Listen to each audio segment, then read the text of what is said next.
The second step in the cycle of mobility comes immediately after the player has established their neutral position.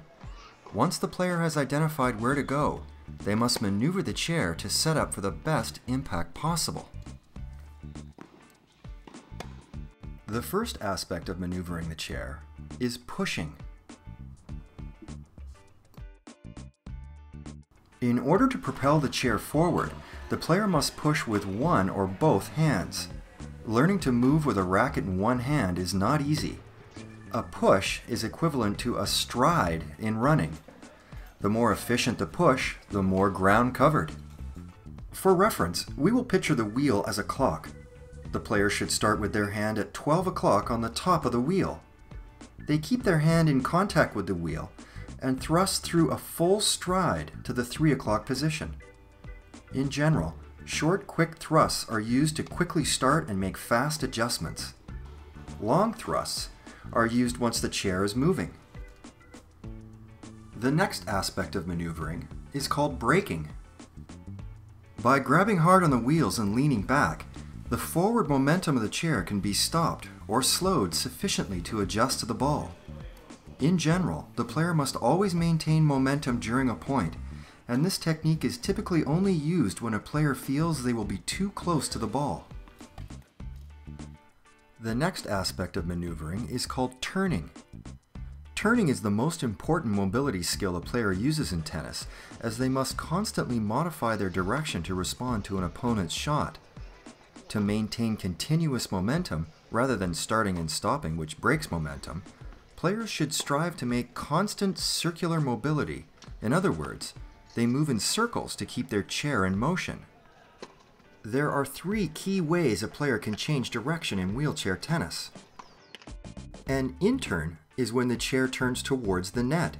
In-turns can be used both on forehand and backhand sides. However, an in-turn is more natural on the forehand side. In-turns can also be used in offensive situations since the player moves into the court after hitting. An out-turn is when the player turns away from the net. Out-turns are tactically used in more defensive situations. Players will find out-turns are more natural on the backhand side.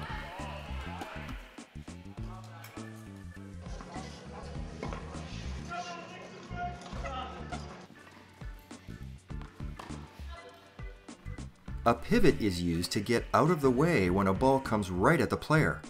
To make the pivot, the player pulls with one wheel and pushes the other.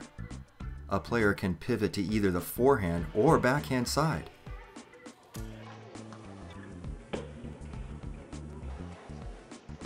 In order to make these turns, a player can use 2 basic techniques.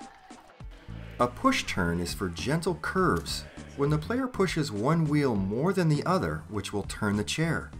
For example, if the player wants to curve to the backhand side, they push the forehand side wheel more.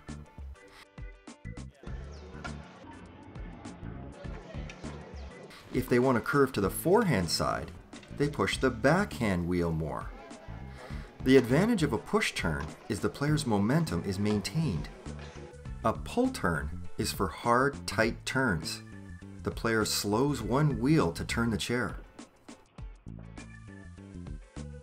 One key variation of a pull turn is the crosshand turn. This is only used on the backhand side. The player reaches across their body with the non-racket hand to slow down the forehand side wheel. Tactically, this turn allows a player to move into the court after hitting a backhand.